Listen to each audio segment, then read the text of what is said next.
Dans ce tutoriel Mind Manager, nous allons vous montrer comment rapidement et facilement créer et structurer une nouvelle map.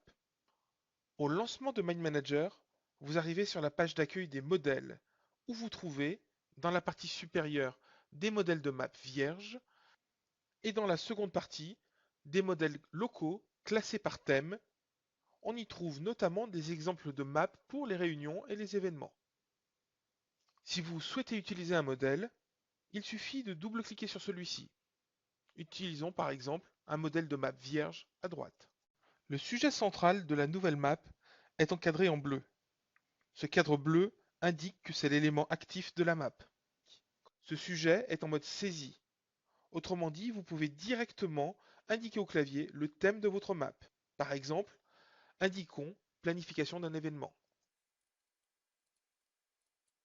Si vous appuyez sur la touche Entrée, vous sortez du mode saisie. Pour ajouter une nouvelle branche, cliquez sur le signe plus dans le cadre de sélection bleu. Comme vous pouvez le voir, le nouveau sujet est également un sujet actif. Et vous pouvez directement y saisir du texte. Dans notre cas, saisissons collection d'idées. Dans le ruban, vous trouvez le menu Insertion, depuis lequel vous pouvez également ajouter de nouveaux sujets.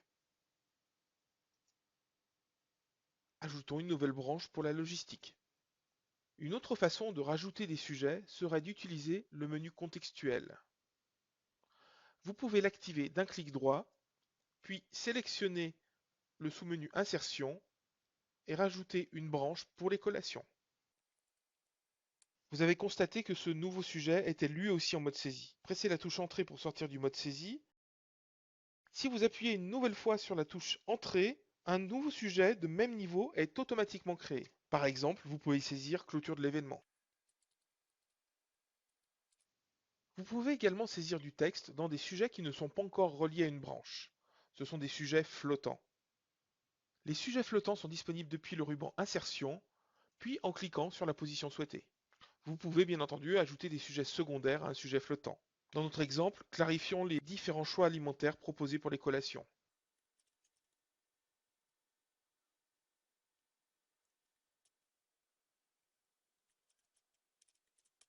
Avec la souris, en double-cliquant sur un espace libre de la map, vous pouvez également créer un sujet flottant.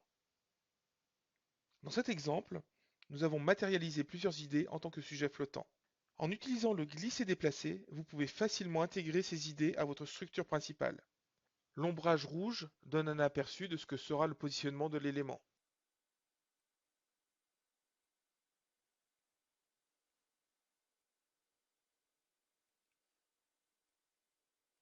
Les sujets flottants deviennent de cette façon des sujets liés à votre map.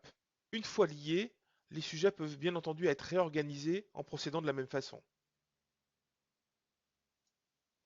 Si vous souhaitez annuler la dernière action et revenir en arrière, utilisez le raccourci clavier CTRL-Z ou utilisez le bouton Annuler de la barre d'accès rapide. Comme vous pouvez le voir, de cette façon, nous avons pu recueillir et structurer facilement et rapidement les idées concernant notre événement.